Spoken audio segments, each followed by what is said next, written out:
So, I don't know how many of you have done chanting before. It's a spontaneous thing. It is something where it's about interaction. It's not about a concert. It's not about perfect music. It's more about creating an experience together. And the mantra is our focus. There are many mantras. Many people are familiar with chanting Om naturally, which is like maybe the most common mantra these days. And Om is referring to the spiritual energy which is present everywhere. And it says then that basically everything is resting on Om. The Hare Krishna Maha Mantra, which is the mantra we generally focus on, is about Krish as the root of the word Krishna. Krish means akarsa, means to attract. And Krishna then means all attractive. So there are many things that are attractive, but you tell me what is all attractive. Think about it. Anyway, that's what we're looking for, the all attractive, to connect with the all attractive, and to be like an instrument. The word Hare means that we are an instrument. We position ourselves as a servant, as an instrument, and then the result is happiness. Yeah, and that is basically the meaning of the mantra. So let's see where we get. We have here a hot drummer from Mauritius, and with golden fingers. And his brother is sound technician. And guitar player, I don't know. But he's smiling. So, he must be good. I myself, I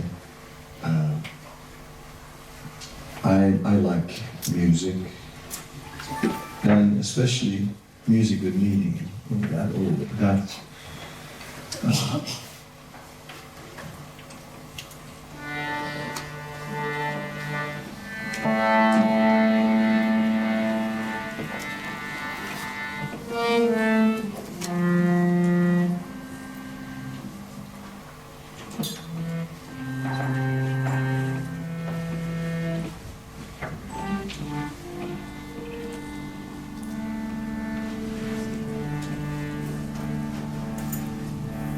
Om Gyan Timirandasya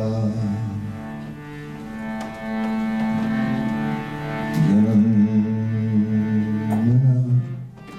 Salataya Chakshurumilitam Tasmai Shri Gurave Namaha.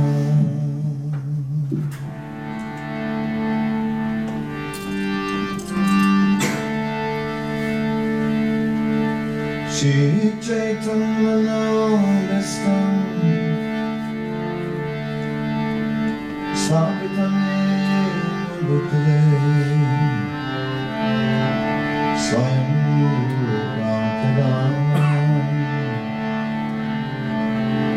Yadati Swapantikam.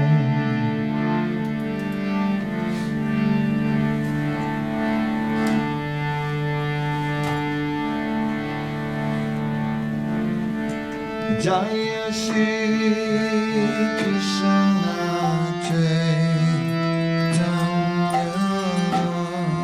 Prabhu Nityananda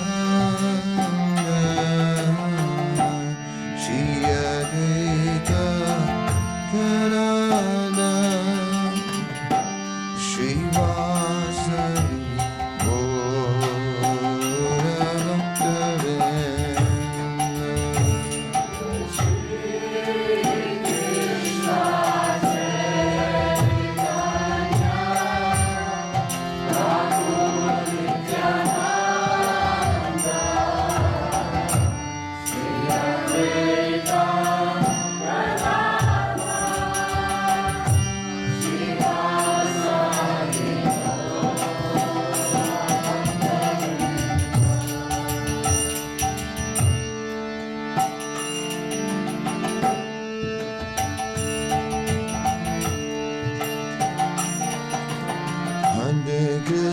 Krishna, Hare Krishna, Krishna Krishna, Hare Hare, Hare Rama, Hare Rama, Rama Rama, Hare Hare.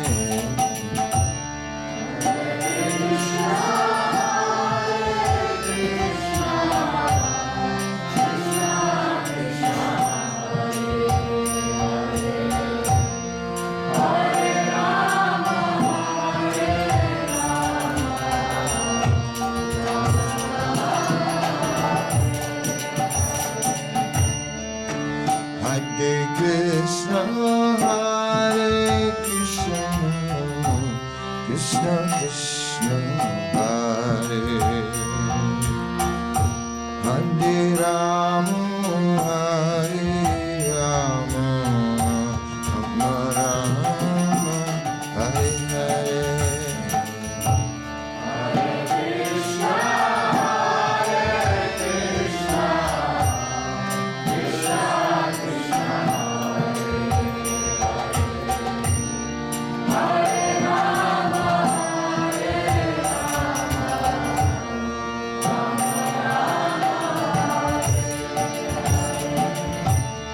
Hare Krishna, Hare Krishna, Krishna Krishna,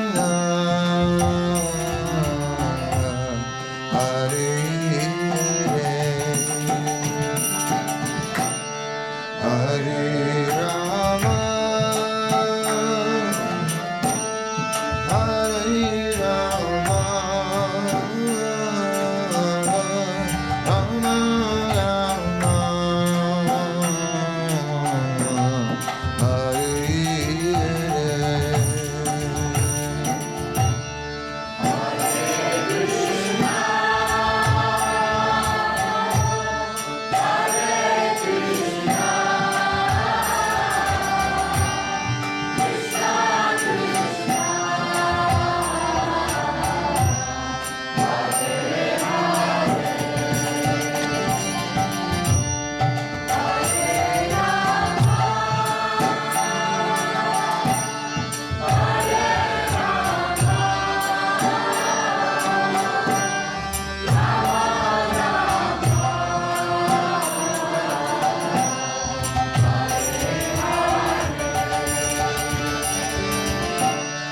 Hare Krishna,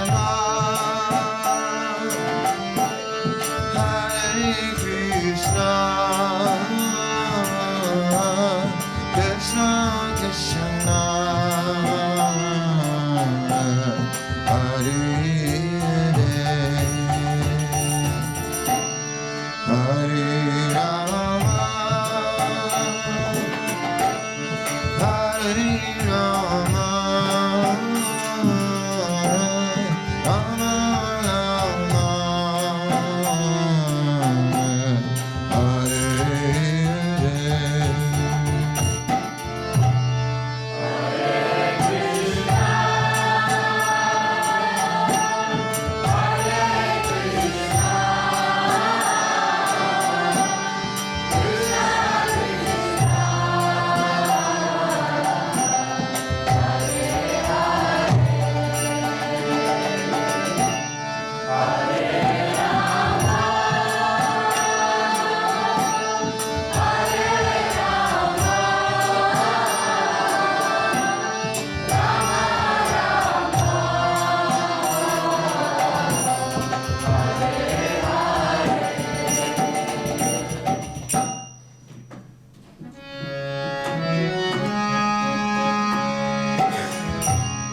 Hare Krishna,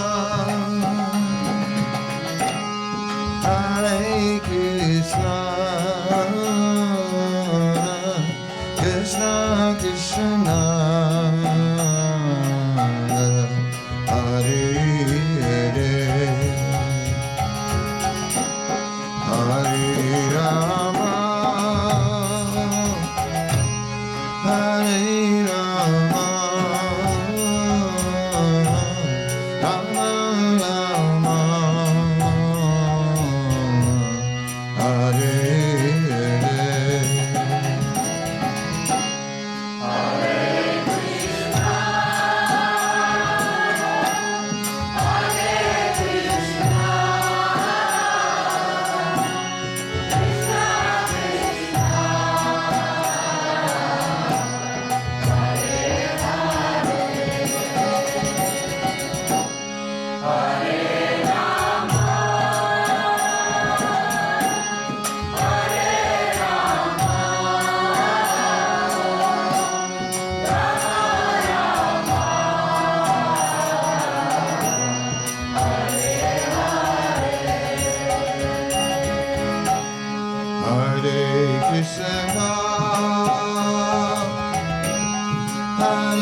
Krishna,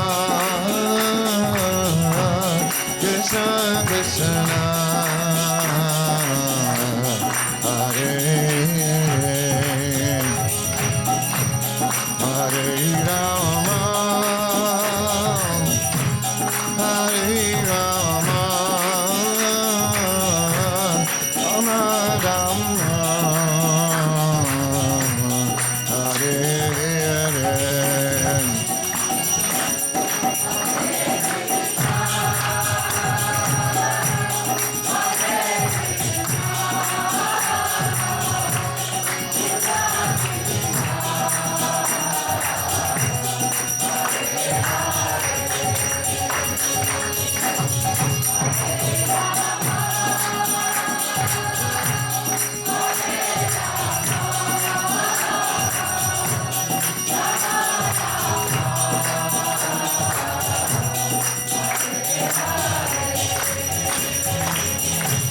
Hare Krishna, Hare Krishna, Krishna Krishna, Hare Hare, Hare Rama, Hare Rama, Rama Rama, Hare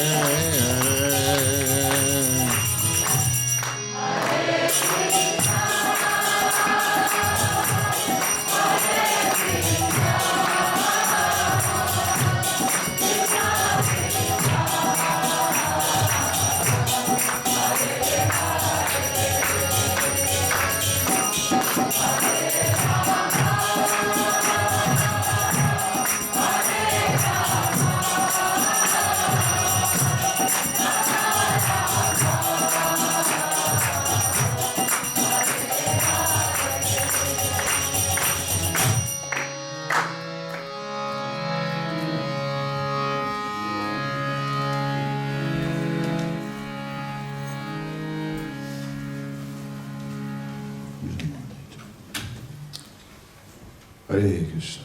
So,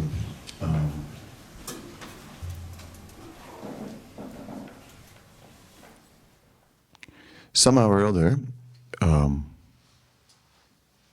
my life took a turn, and I wound up in India and spent the early 70s every year in India. And then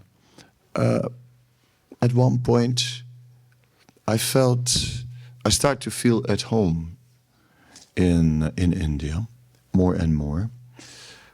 Of course, there's some noise that shouldn't be there. It was a different India than the India today, because that was like the first time that I went there was 50 years ago. So some of you might not have been born by then. And so it was a different world, and it was a world that was very simple. It was very natural. Water was from the well, from the ground. Sometimes, what is the reverb? Sometimes bath was in the river. Sometimes drinking water you would take from drinking wells. Not all wells were for drinking. Then kept it in a clay pot. And if it was hot, you would put a wet cloth around it to keep it cool. Or they dig it in a box with sand. Right? So it was like quite a natural lifestyle, actually. And I kind of liked that. That was something that attracted me. Away from, the world based on technology. Of course, now technology is everywhere, right? In our pocket, in front of my nose, staring me in the face. What can I say? The world is become controlled by the internet and the power of the internet. Even a mouse can be a lion on the internet. Yeah, a mouse can roar. Right? It's a strange time in that sense. Like the culture we live in. So.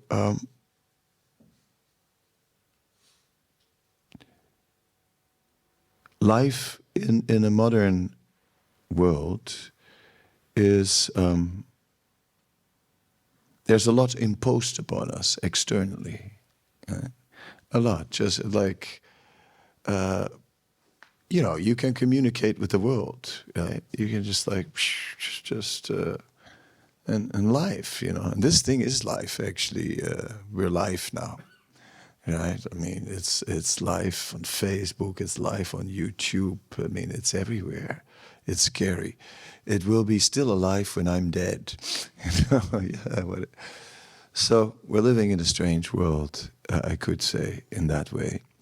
And I think that it is a world that also makes everything a little artificial. People meet on the internet. Right, and so on and so on. So we've gone far from our nature. I used to read statements where they say, any speed faster than walking is unnatural. Yeah. Now, it's easy for me to say, I'm a jet setter, I fly. Right? I fly a lot. All the time, and I know it's nuts, it's crazy. I flew into Australia. It took me a couple of days to kind of like readjust. I came only from India. I wasn't so far. Only 5.5 hours jet lag, right, for a couple of days. From here I go to Australia, and it's going to be like in 9 hours jet lag. And from there I go to New York, and then it is 6 hours jet lag, and like. And all between now and the 9th of December. So, if you add it all up, it's insane. And the speed of our life, right? We can cross a street, we can easily stand on a white line, and a hunk of steel flies by our nose, right? Maybe a few inches away, and we're totally calm. Do you realize that thing can squash you to tomato juice? But, but just like, does nothing, just stand there. So the artificial world is definitely disconnecting us from our roots. There's no doubt about it. And I'm just giving a few examples. Internet, traffic, as a few things that have really disconnected man from his normal place. Imagine you have no tools, and you just live in nature, in a little hut, really, like very basic. It's a whole different experience. Then when there's a storm, you're on your knees, you're ready to, okay, if there's anybody out there, please, keep the roof on if possible. Please. Now it's like, you just sort of look at it, boy, it's pretty bad out there. Right? That's about it, right? So technology has changed the identity of humanity in so many ways. It's turned a mouse into a tiger. Welcome, tigers. Everyone's a tiger now. And it has made us all very powerful, right? And whereas in nature, we are automatically, facing the forces of nature, we automatically become more humble. So humility as a topic, right? It's not that that humility is something artificial. Rather, we are humble creatures if we think about it. And if we get honest about ourselves, who we really are, then we can appreciate that we are not so great, not so powerful. What if the electricity goes off? Just a little thing, right? I mean, chaos.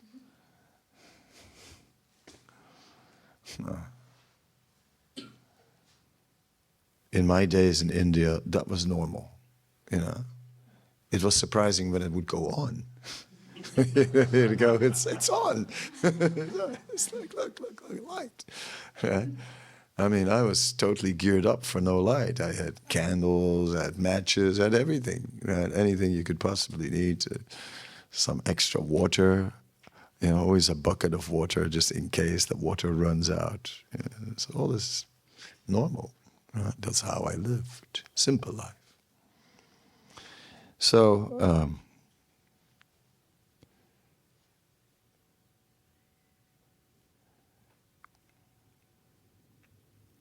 humility, then, is something that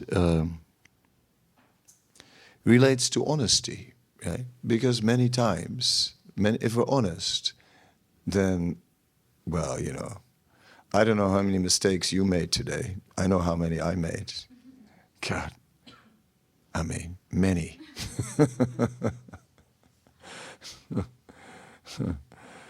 I'll tell you a few of my mistakes from the last week. First, I was going through the security in Delhi, and someone had given me a camera, to use actually for posting on the internet. And what did I do? I put it all nicely in a tray to go to security, but I wasn't used to the thing, and I forgot the whole tray as I came through. And then I was on the flight, and I go, oh no. Oh dear, what was in that tray? Quite a few things. Anyway, such is life. Lost a tray. And so on.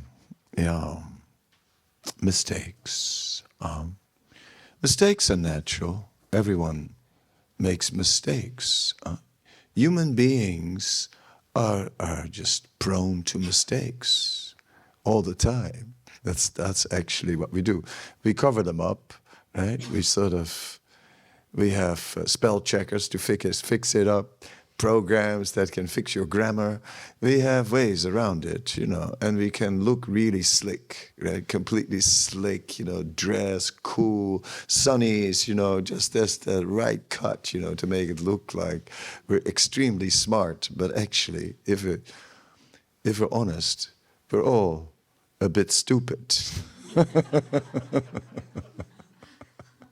Like me, I forgot my tray. That's pretty stupid, isn't it? You might say, that's stupid. But, just wait a while, and it will be your turn, and I'll say, that was stupid. I'm not alone in my stupidity, right? So what to do? We are vulnerable. We are quite limited, actually, when we get honest. And that's like a spirituality, right, where spirituality is something about connecting with our roots, to go away from the external. Yeah, I lived in Australia for a while, and in real rugged Australia. You're really rugged out in the whoops and the sticks Australia, if you know what I'm talking about. That kind of Australia, with lots of roos and the works, out there, right? From Mildura, which is already a bit remote, right? Drive to a small town with 80 houses called Wentworth, and then carry on 80 k's over a dirt road, and there it was. On the way to South Australia, so halfway on the Murray River. It was definitely Australia. what can I say? Simple. Life was quite simple there. Back to basics in the outback. We are. When we are in nature, things are different, right? So I stayed on that farm then for 3 months, 4 months at a time, and then I came to Melbourne, and I would come, just like to downtown Melbourne, and I see people walking on plateau shoes and hair like this and that. It was the spike days, and I'm looking at it all and I go, this place is nuts. No, I say after a few months in the bush and you come to Melbourne and you look at it all, you look at the clothes and you go like, this is nuts. This is just completely artificial. Not like relating to, what clothes are for, like sort of functional. Stay warm or cool, whatever. No, another type of cool, if you know what I mean.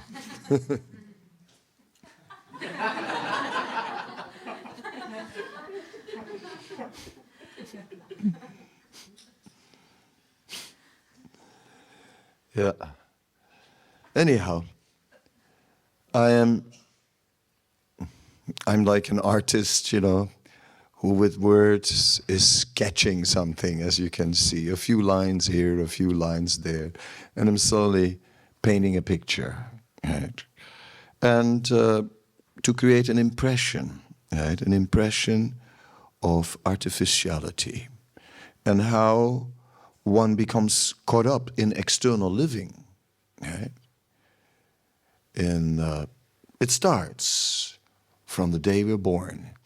I don't know how it is in your country, but in my country, you got 24 hours before you report it to the government, right? And then it all starts. Then we are in a social structure which leads us along. Kindergarten, preschool, school, exams, like choices to make. What am I going to study? I don't know. What do you want to study? Nothing? No, that won't work. You have to choose something. Oh my God, I have to choose something. Anxiety. You know what I'm talking about. What do you choose? In the end, well, you do something, and sometimes you find that you chose the wrong thing. So it's like, oh my God, maybe. What do I do now? Anxiety. So yes, it's complicated. We are very much lived by external forces, and as a result, we are. That takes over. So much so, right? That's just what you think about. That's just what you're busy with. That's just, you prepare for it, go through it, exam, graduation date, and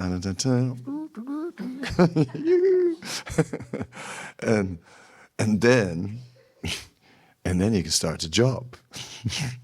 Wish you never graduated. Student life was much better. Anyway. What to do, Just, if you still have some exams ahead of you, fail a few.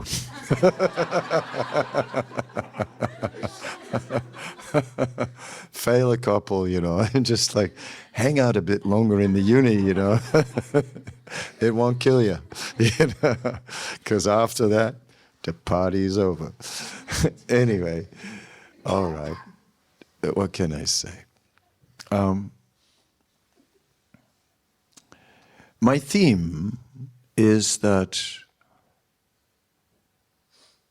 we play all these external roles that society imposes upon us. We dress according to trends, It's like everything sort of fits it in a mold. As anthropologists would say, man is a combination of nature and culture. And then the two become so much intertwined that it becomes difficult to separate them. So we become so much formed by culture that it becomes part of our nature. And that is spirituality is dealing particularly with our nature. It is about returning to our nature. It is almost find again that innocence that we once had, that child, right? That was just relating to things in a real way, not in a pre-programmed way. That wasn't seeing things as you're supposed to see them. I mean, you can see things, as you think, but not too different from what other people think. Because otherwise, everyone looks at you like, weird. So you can't think too weird.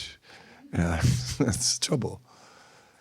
So there's censorship, social censorship, so that innocence to go beyond all that and to just reconnect with ourselves.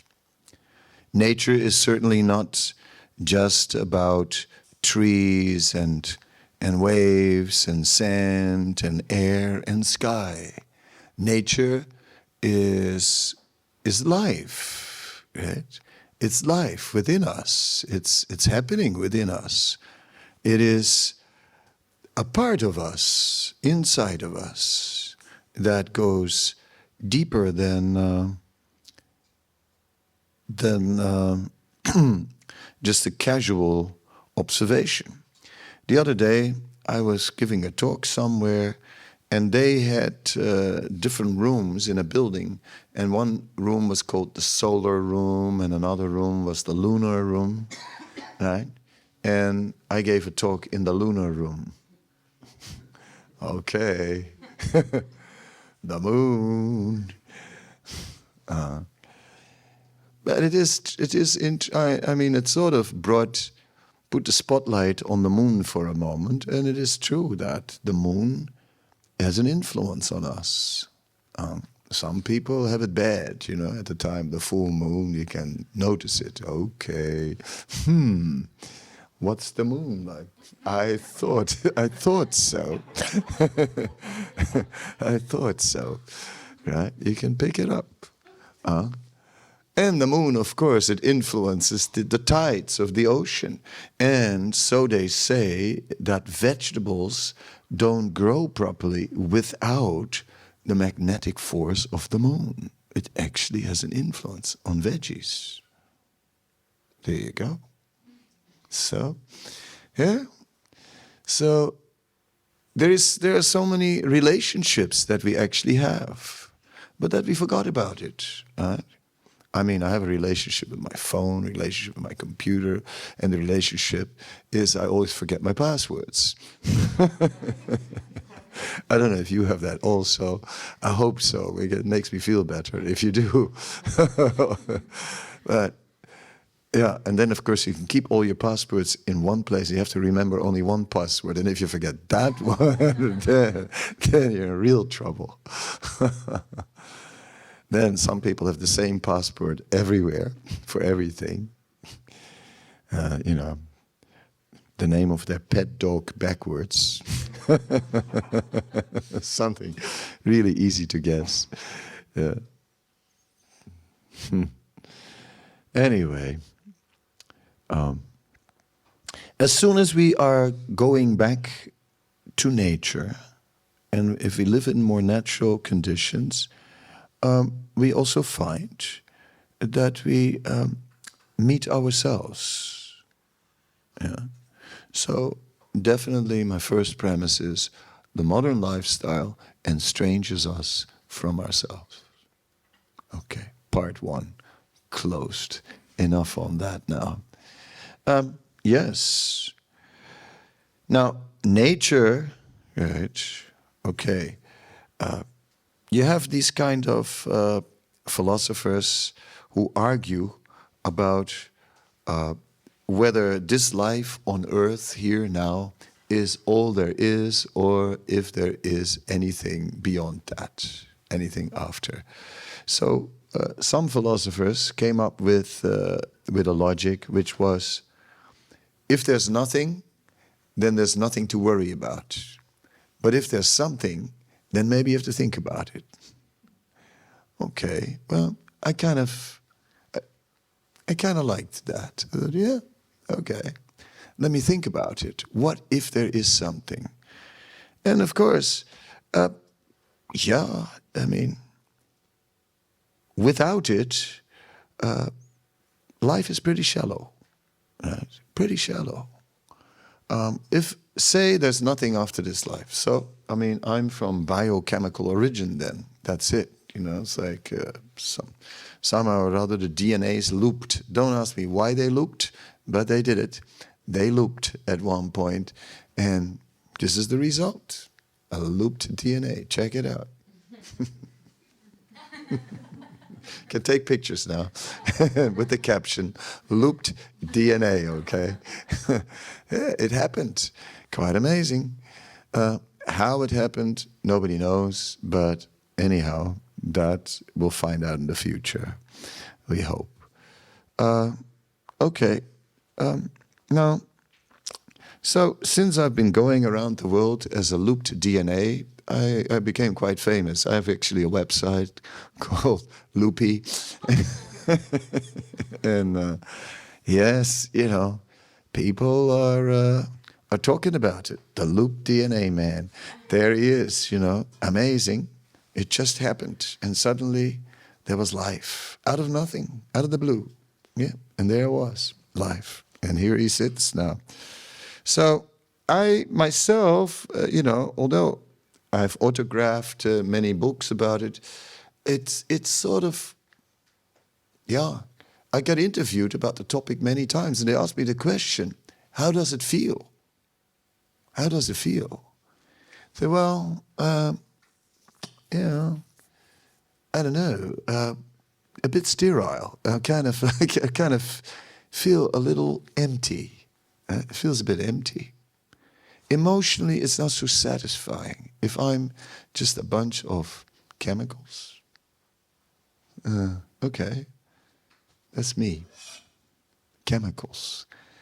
I don't kind of, doesn't turn me on about myself.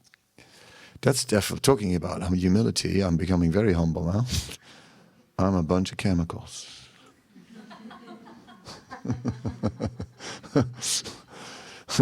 A double one on the rocks, please. I once upon a time, dear guests, don't worry, there is some sense to this lecture, although it seems to go all over the place, because I'm using a sketching technique tonight. It's not linear. It's not linear. It doesn't need to be linear also. Who said it has to be? So, once upon a time, I'm from the Netherlands, by the way. If you didn't catch the accent, you know, then now you know what it is. Yes, born and bred over there. Cheese, daily diet. And and I'm not sorry about it. It was good.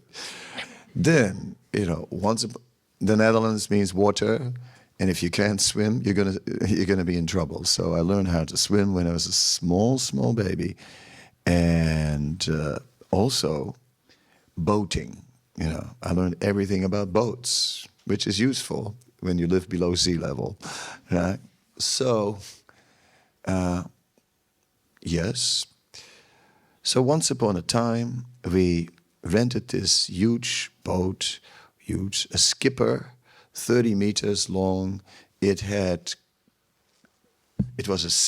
3 masts on it and sails, and 64 people could sleep in it on bunks in cabins, you know, like double decks, etc. Serious sailing thing, right? With a skipper, of course, you know, with a captain and everything. So we're sailing around the Danish islands with that thing. And when we got there, well, we got a crowd, you know, like people came to see that boat, everyone looking. So, and we took advantage and did a whole performance there, used the boat as a stage, and we had a good party. Then a step off the boat, and one man says, I also have a big boat. I said, you do? Wow. He said, yes, I do. It's an ocean sailor. Do you want to see it? I said, yeah, why not? Well, we went there and it was a whopper of a thing, you know. I mean, it was quite something. Huge big boat, you know, big, and like one of these ocean racers, you know, really flat and streamlined. And so he invites me on board and sit down and says, what would you like to drink? I go, well, H2O, you know, some water, please. Water? He goes, all right, water. Here's your water. Gives me a glass of water.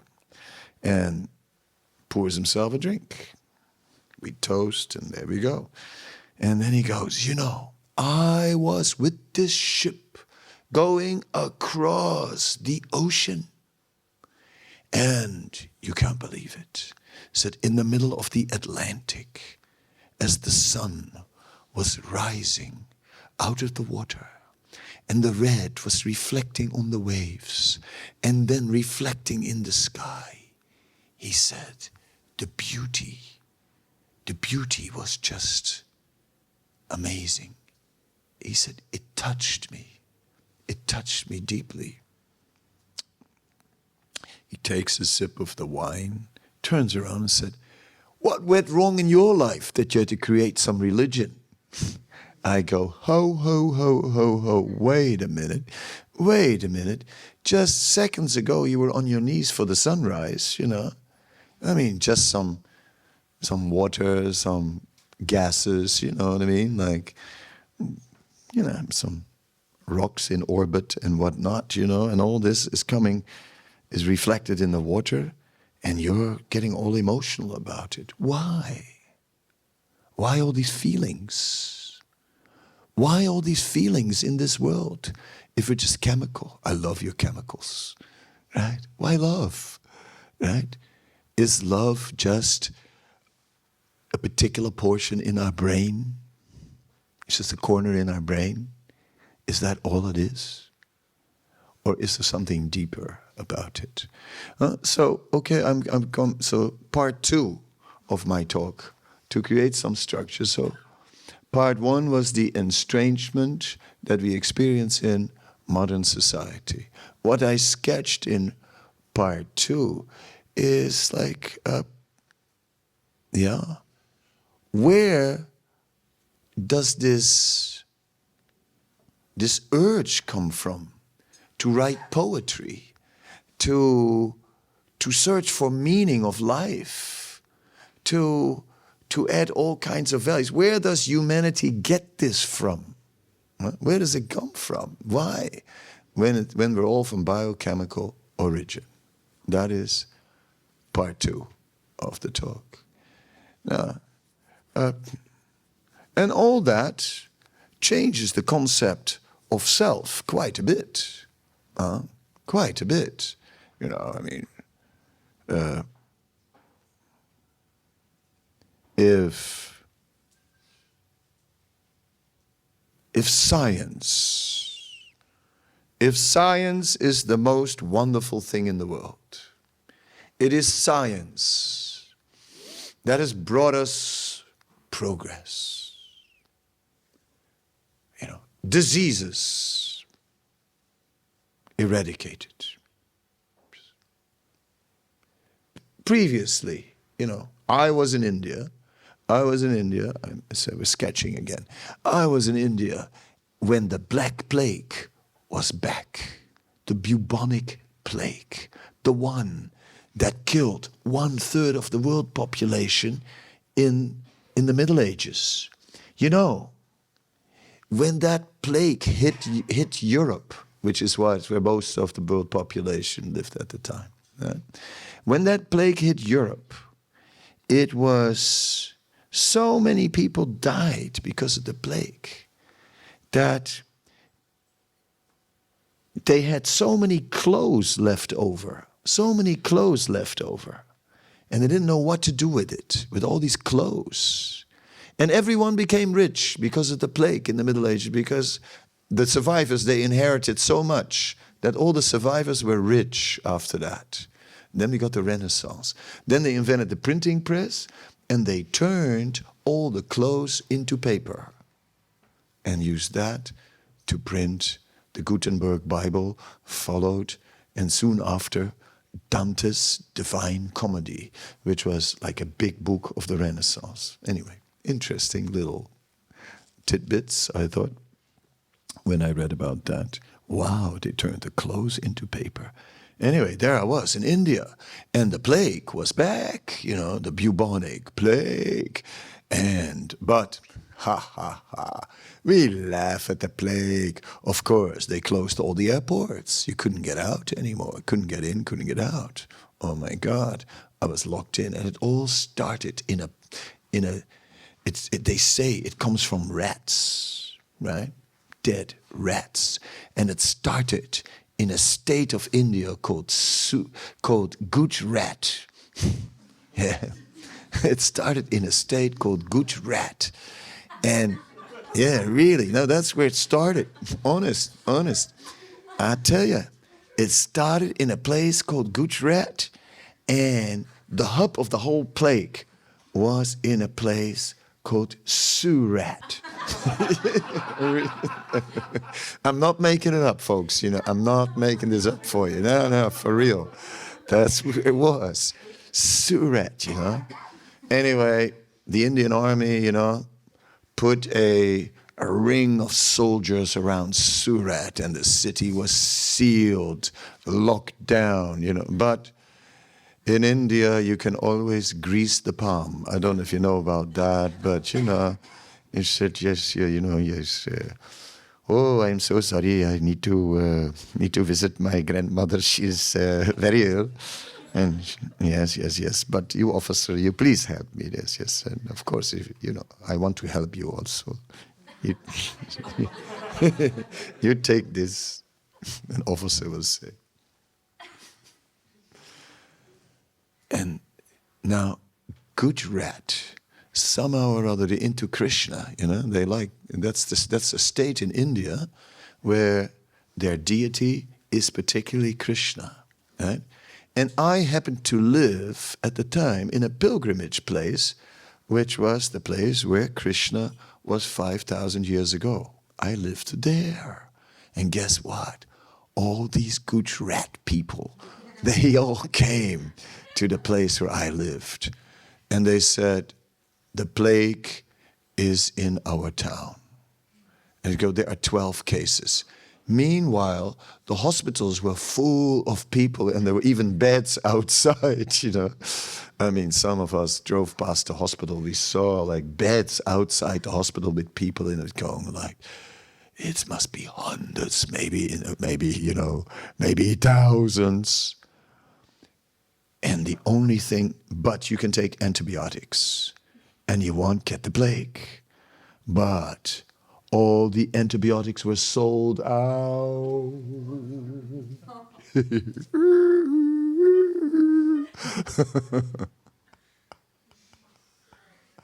Mamma mia. That was exciting.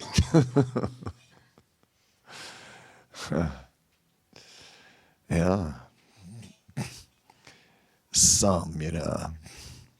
Some people bought some antibiotics in the black market. Were they real or fake?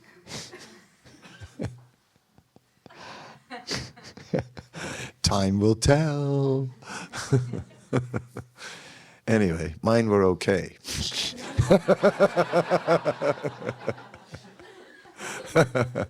So, I'm happy to be here tonight to make this presentation to you. It's a real pleasure. Somehow or other, I could wear the T-shirt. I'm a survivor. Yeah, gosh. I mean, you would have gotten orange paper,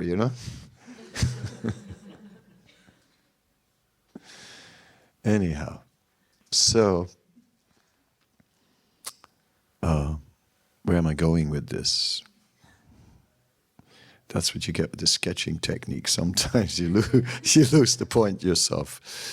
But I'll get back on track. Yeah, so anyway,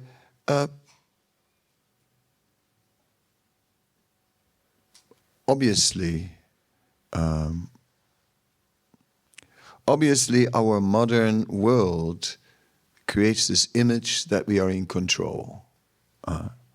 But then circumstances have it, that you just got caught out.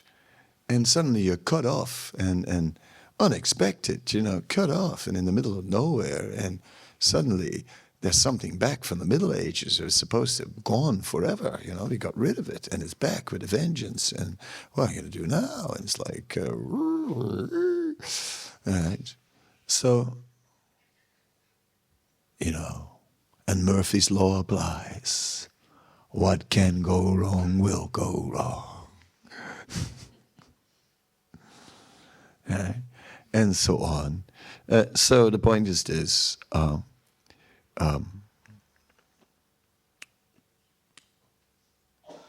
We're not really in control. I'm sorry to break the news.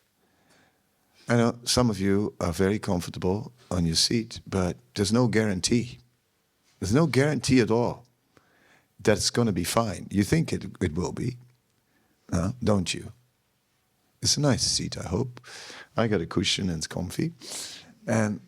But I have strange experiences. Shall I share them with you?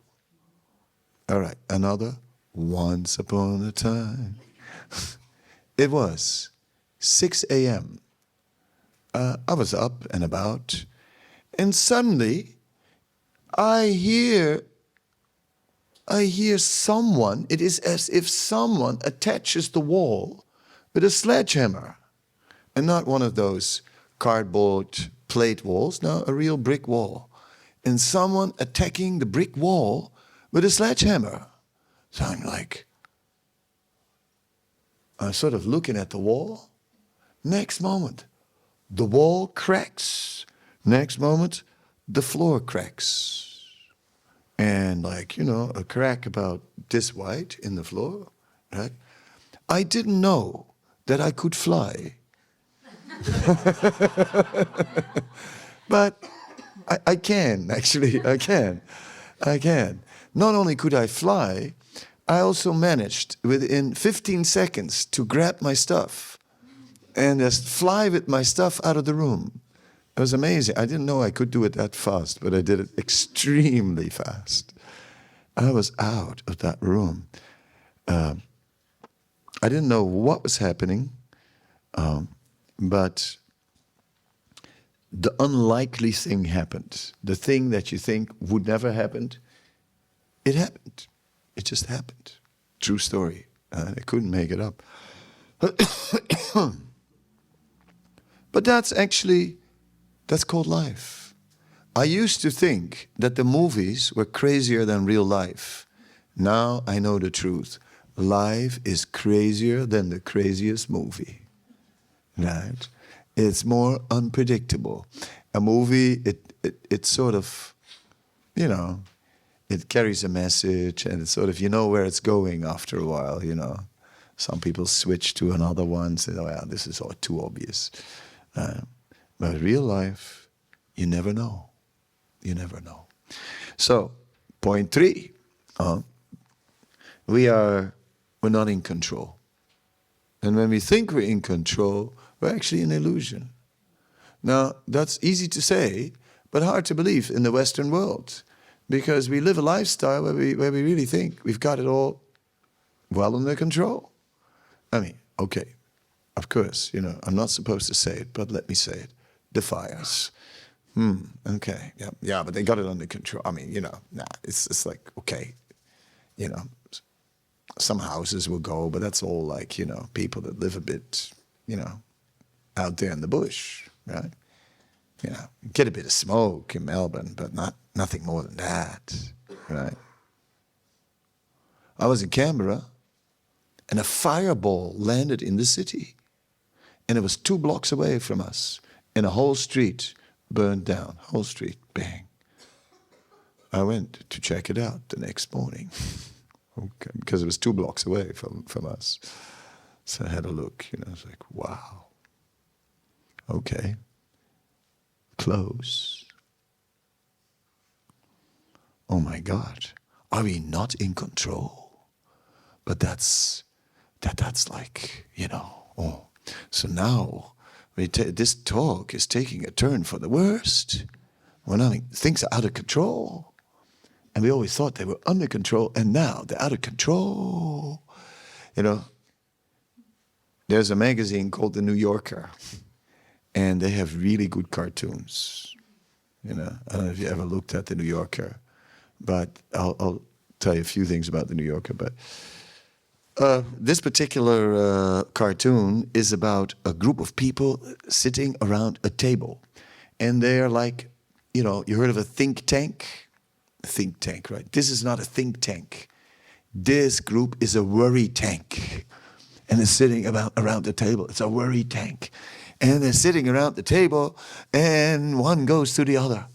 What if something will go wrong?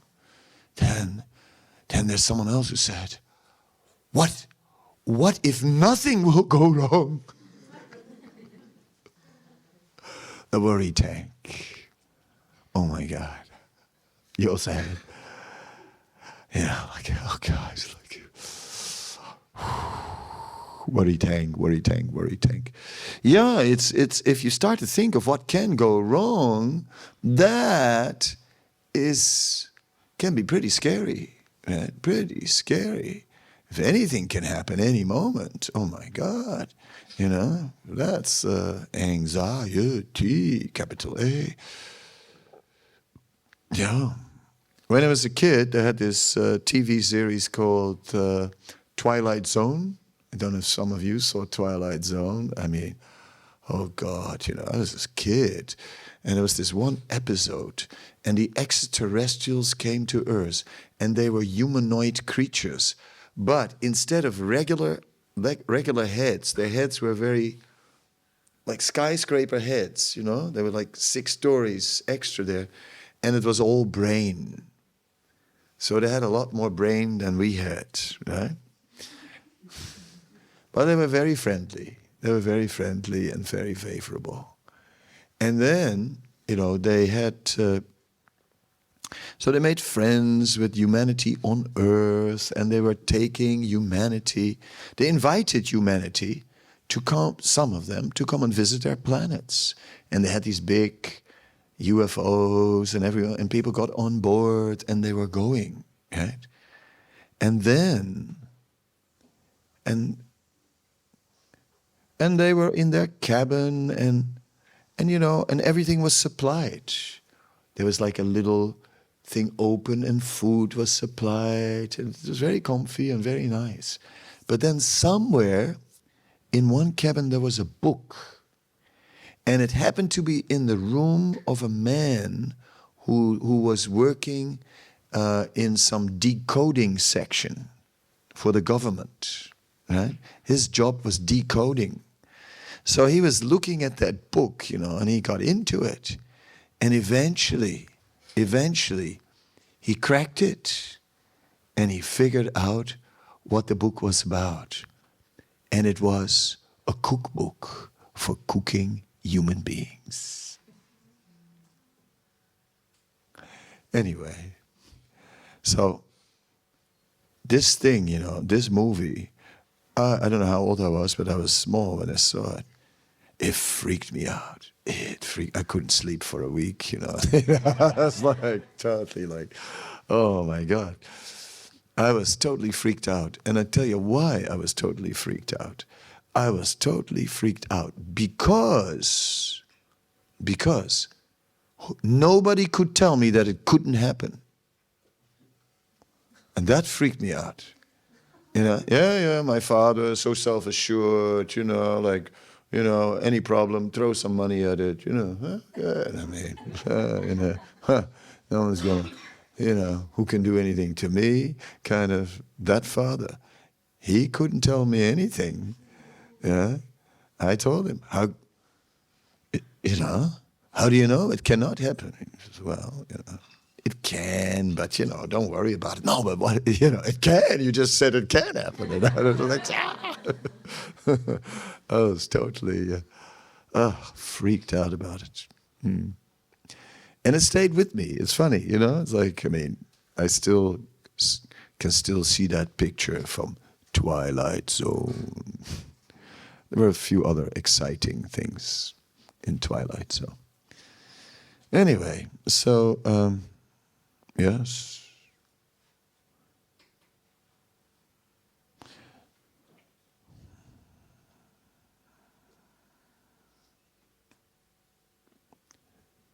So nowadays, religions are slowing down, dying out, right? Just heard yesterday about another big cathedral that was turned into a library. That's not uncommon, right?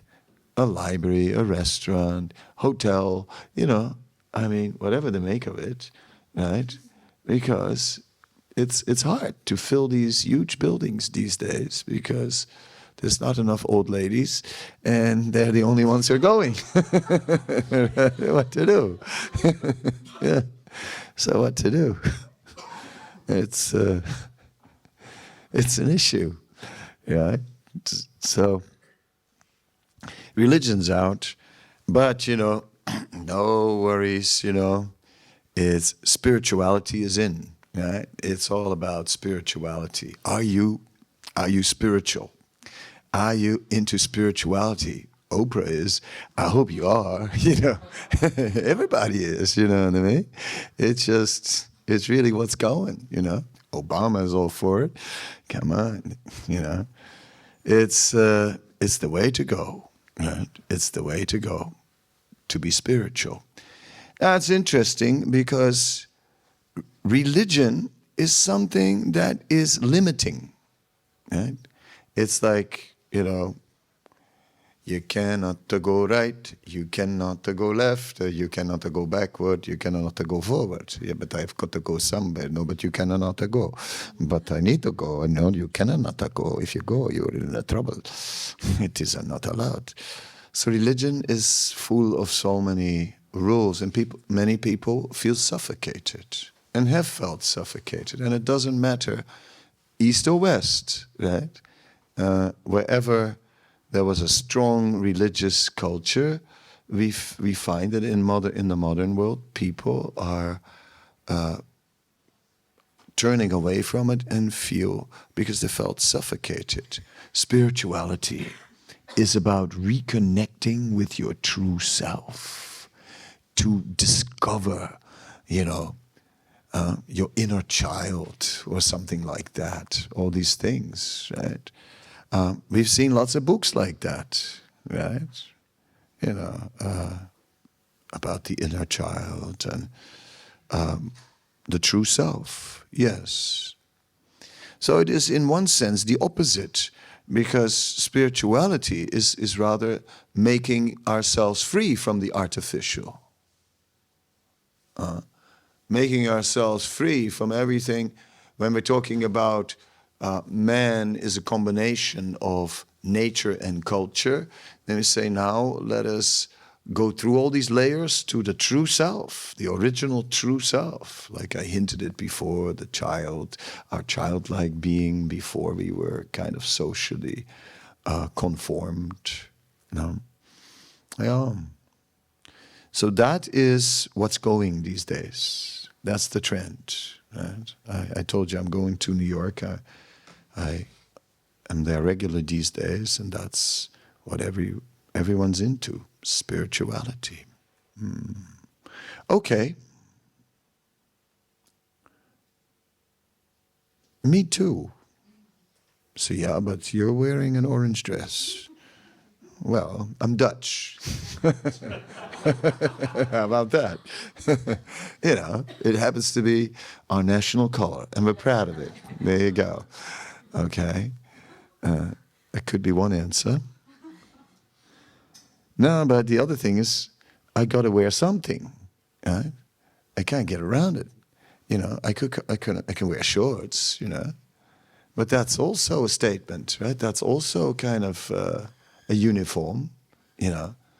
I mean, I don't know, but, you know, if I'd say shorts, shorts, a top and some flip-flops, you know, where would that be, you know? Yeah.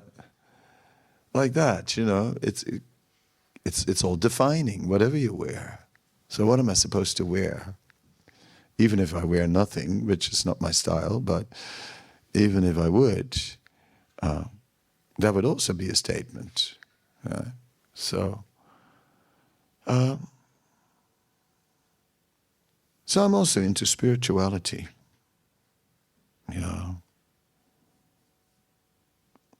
looking for the true self.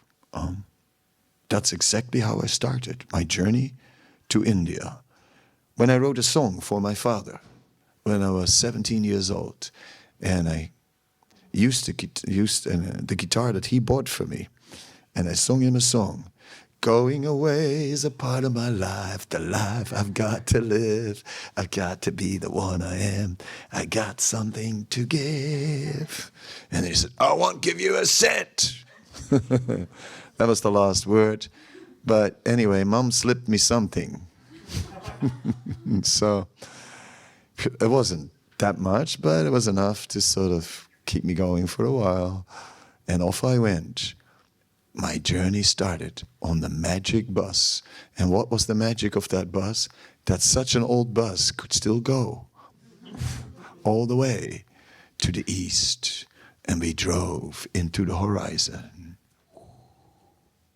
A trail of screws and nuts and bolts as we're driving over dirt tracks and mountains in East Turkey into Iran, where ladies, you know, all you see is ankles, and that's really all you see is ankles. Right?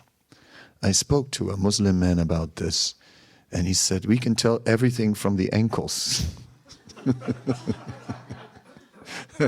I said, right, I never thought about it in that way. No, I never thought about it in that way, but I guess that's part of the culture. I guess in that culture, ankles mean a lot. Right? Yeah. So yeah, went there. In Afghanistan, I sat for a while, sat down somewhere, and suddenly this bus comes by, and there's people sitting on the roof, and people sitting in the bus, and next moment, the whole bus fell over. Right? Now, imagine in Australia, I mean, a bus, people sitting on the roof inside, and the bus would fall over. I mean, that would be like, you know, I'd see like a dozen emergency vehicles standing all around, ambulances driving on and off. Everyone would have to go to hospital for a check and so on, you know, just in case, right? And, you know, until you can't leave until you're cleared. Something like that, right? Not in Afghanistan. The bus fell over. What happened? Yeah, the ones that were on the roof, they sort of fell here and there and everywhere and got back on their feet. The other ones were in the bus, they climbed out. Then they got all together, put the bus back on its wheels, got back in and on, and drove off.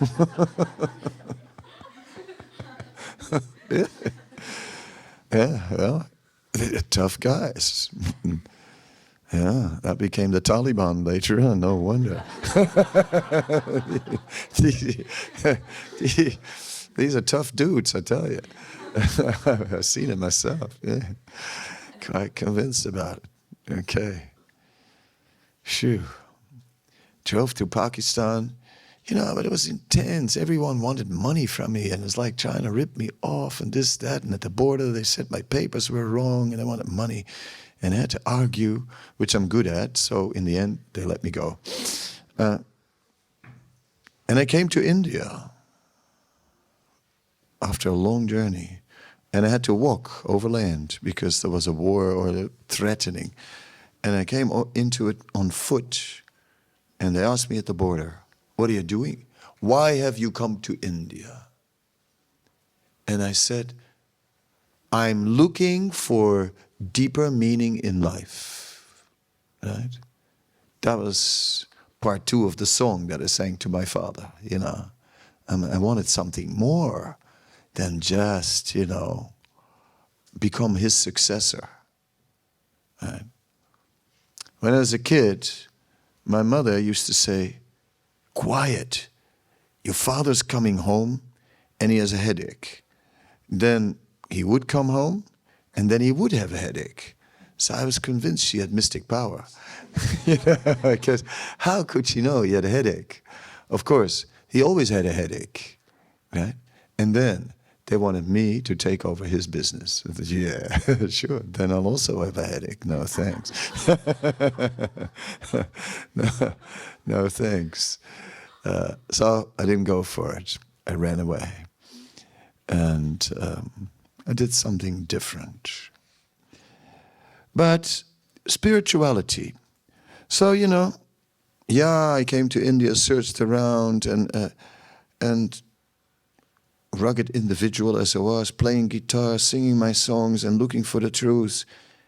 And then going back to the West and singing more songs about spiritual search and all that. But I wasn't getting there. I wasn't reaching it.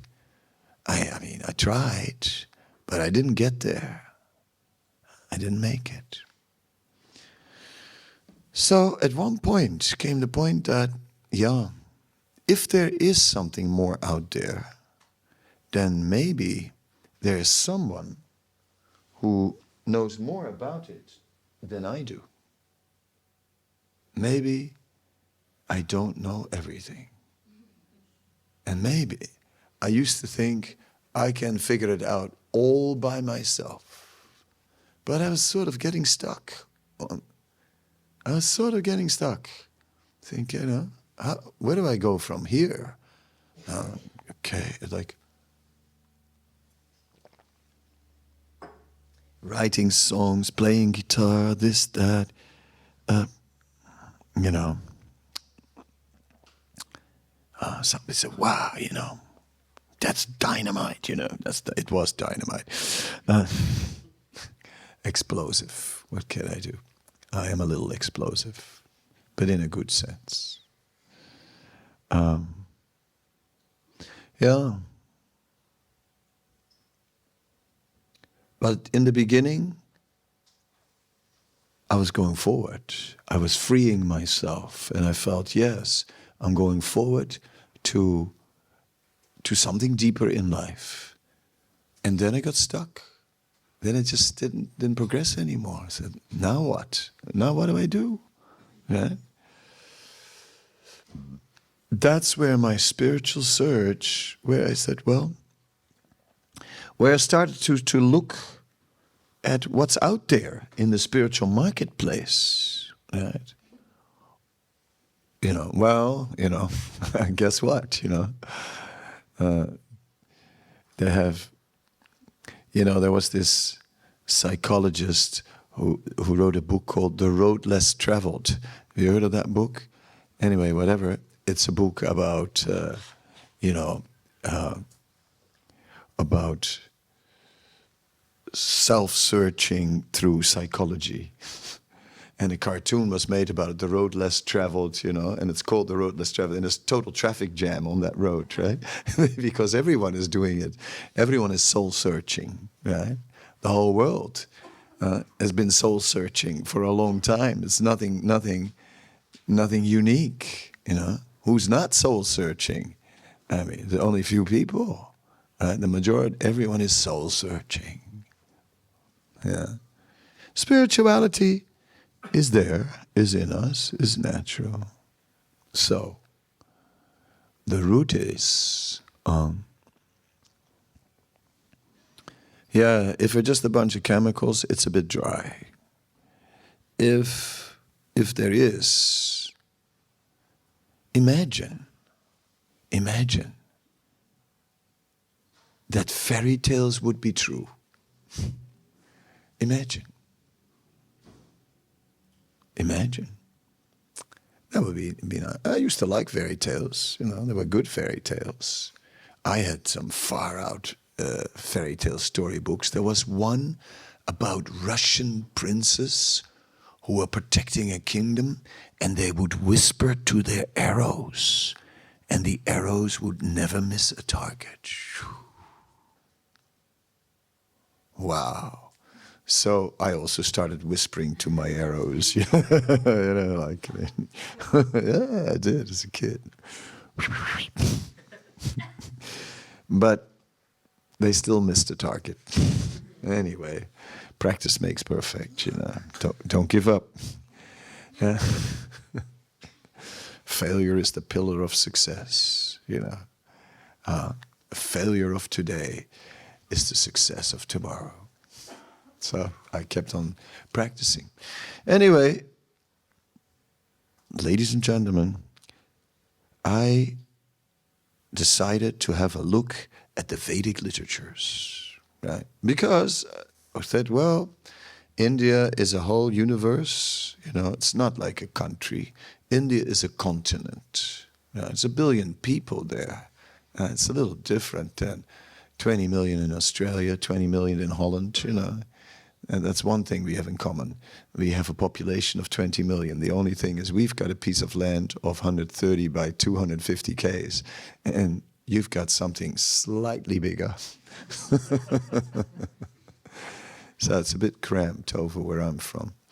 But India is 1 billion people. I mean, that's when you go to India as an Australian, the first thing is like, there's people everywhere, and it's just like endless throngs of people. There's no really, it's just no end, just people here, people there, people everywhere. Wherever you go, there's people.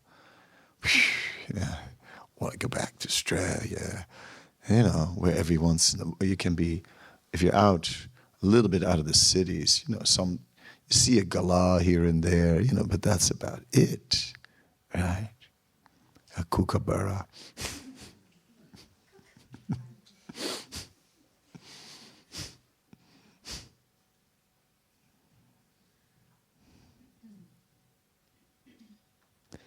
Yeah, so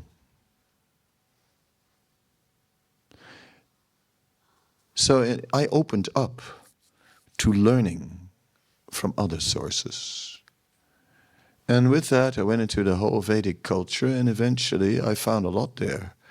And as I found a lot in this Vedic culture, I decided that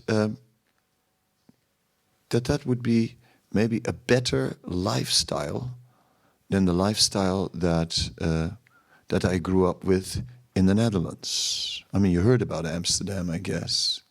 It's something like, like Australia. Quite similar in some ways. You know what I mean? Like in Sydney, I was traveling with the Greyhound, and then in the toilets, right, there was that purple light by which you cannot find your veins, right?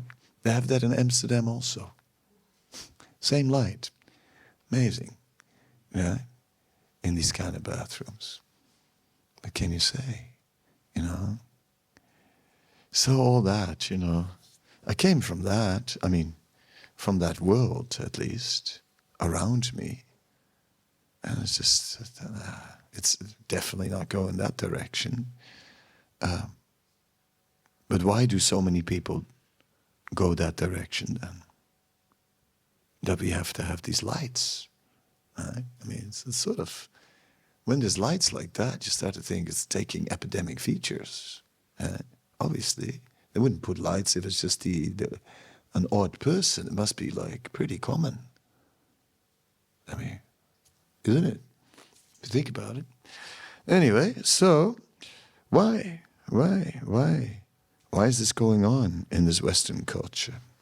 So yeah, I could see all these things, the emptiness of it. And therefore, I found more meaning in the Vedic culture. Anyway, here I am now. Got my modern version of a Vedic dress. Got a watch. got a phone. got a little something here and there. But otherwise, pretty Vedic, right? And,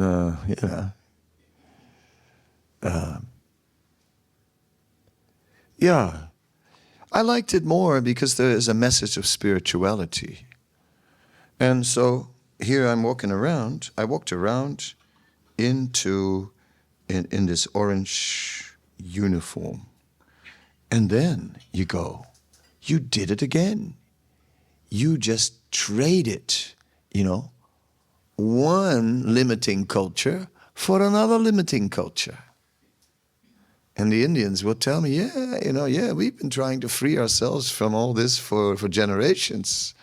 We know all about it. It's like, you can't go backwards, you can't go to the left, to the right, you can't go forwards, you can't go anywhere. Yes. So yeah. Well, okay. Folks, I joined the Hare Krishna movement. It was a shock more to myself than to my family members. But I did it. And why did I do it? Because everything else seemed so empty.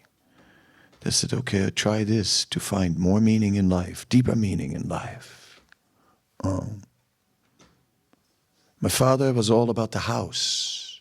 God, it was the house, So he bought this big house with a big loan and a monster of a house and then the furniture inside. And oh yes, come in. Yes, we'll give you a tour of the house, And then like this table is 400 years old, you know what I mean? Like a real antique or original, yes. And this is the fireplace actually. And no, this fireplace is not an ordinary fireplace because you can't, if you pull this handle, right, then extra air comes in and like it preserves the heat, and it's just amazing how much heat you get from this fireplace. Special design. Ancient design actually, forgotten, but ancient. And the whole house, it was a museum, Oh gosh. I swore never to have a house after that. Was too much. Yes. So I wanted something else. Not a house. Not just a predictable life where I could already understand at 24 what it would be like when I would be 64. You know what I mean? When you're 24 and you know what your life is going to be like at 64. Do you want to live that life? Anybody? I didn't. I definitely didn't want to live that life. Anything but that life. I want some surprises. Well, I got some surprises, good ones and bad ones. But what can I say? Anyway, I chose for another culture, but the same thing. What about roots, right? So yes, I'm still doing the same thing. I'm still looking for my roots. I'm still looking, still searching. Found many things in so many years, in 50 years of searching. Otherwise, still looking for more. Still looking for authenticity. Authenticity is the only thing, right, in life that can make you feel that you're really alive. And otherwise,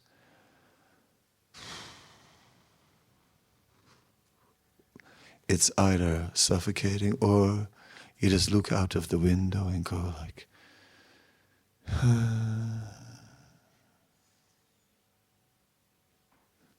a little sigh. Yeah. But keep busy, folks. Keep busy. That's the trick. Just keep busy, busy, busy. Do a lot of things. Don't think, don't think, don't think. Don't sit like that. It's not allowed. Gets you in trouble. Thinking is dangerous. Dangerous. Don't do it. Don't do it. No. Stay busy.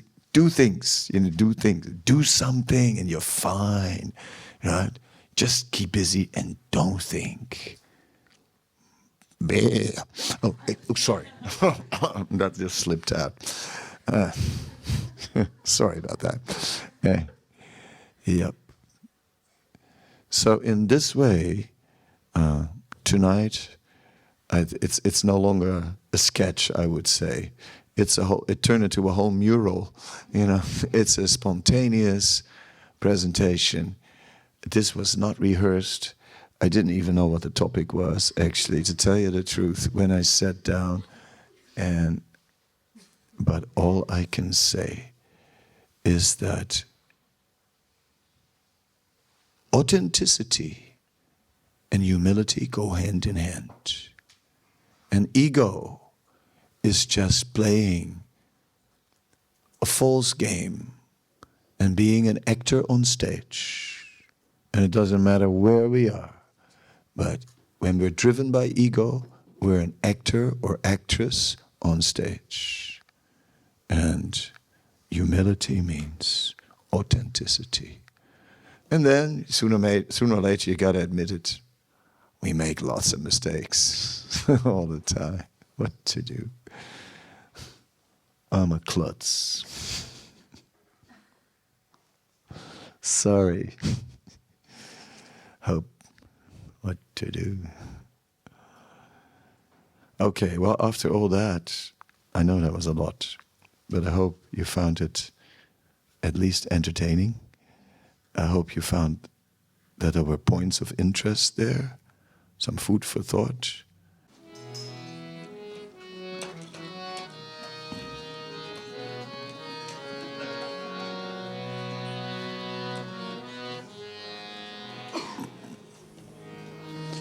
Hare Krishna, Hare Krishna, Krishna Krishna, Hare Hare, Hare Rama, Hare Rama, Rama Rama, Hare Hare.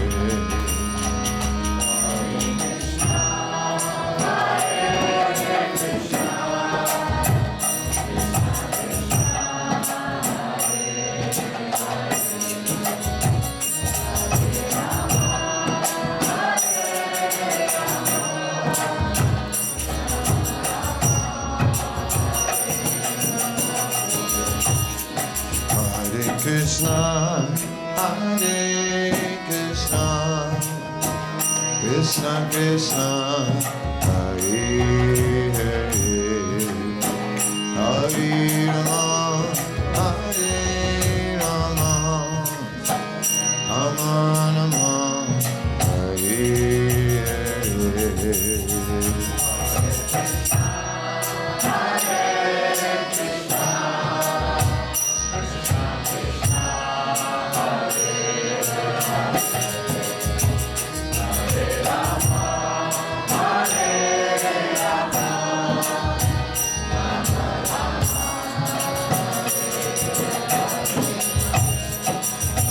Krishna, Hare Krishna, Krishna Krishna, Hare Hare, Hare Rama, Hare Rama, Rama Rama, Hare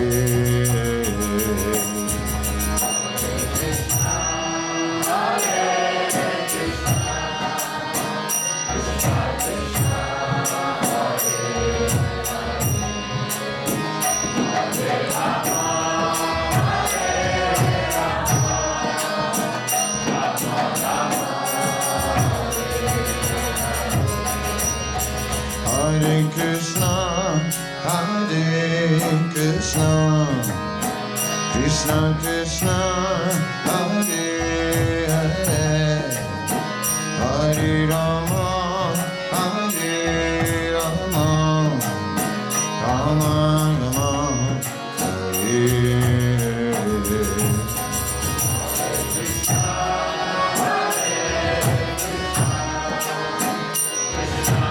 Hare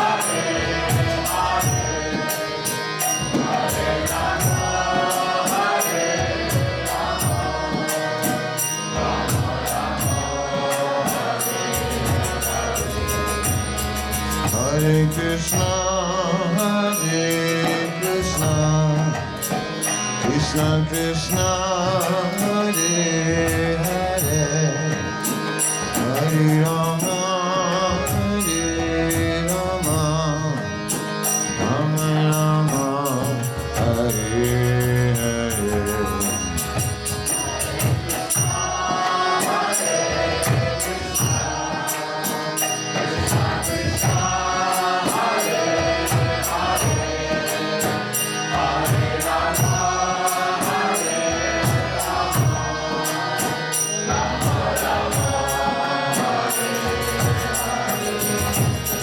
Hare Krishna, Krishna Krishna, Hare Hare, Hare Rama, Hare Rama, Rama Rama, Hare Hare.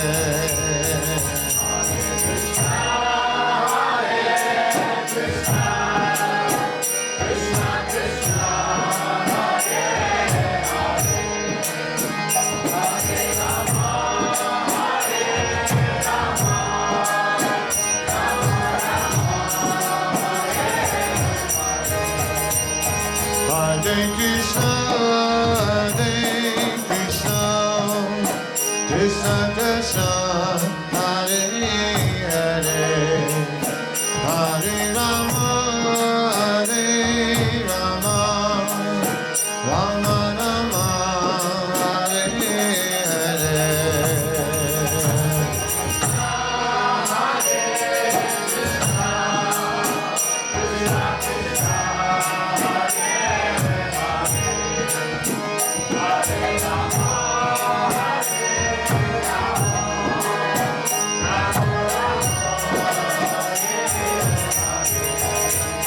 Hare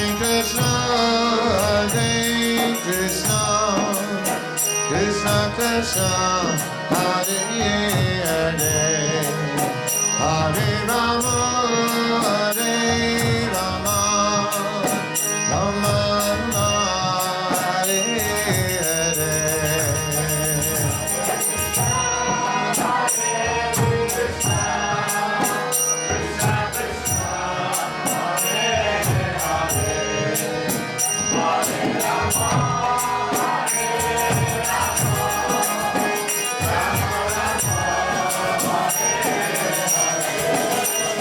Hare Krishna,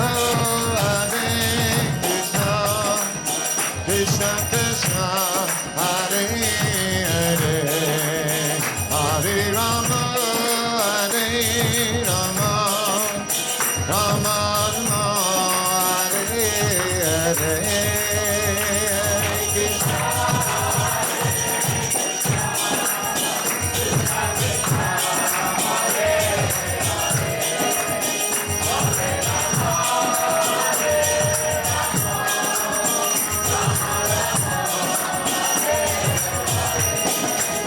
Hare Krishna, Krishna Krishna, Hare Hare, Hare Rama, Hare Rama, Rama Rama, Hare Hare.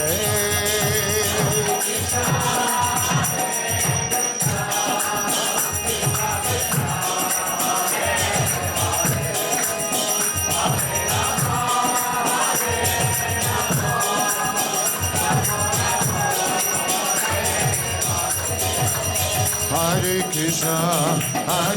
Krishna, Krishna Krishna, Hare Hare, Hare Rama, Hare Rama, Rama Rama, Hare Hare.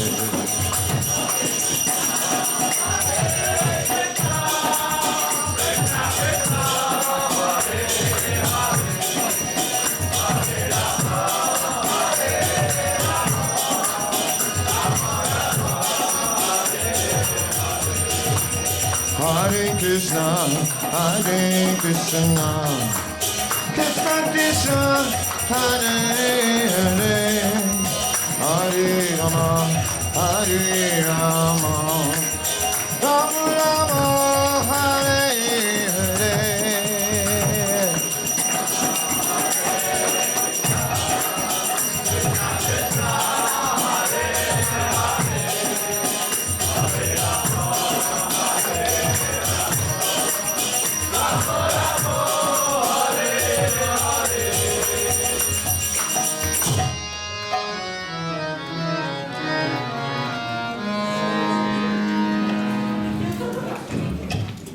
Thank you very much, and hope you enjoy the meal and the evening in general. Hope you're having a good time. Thank you.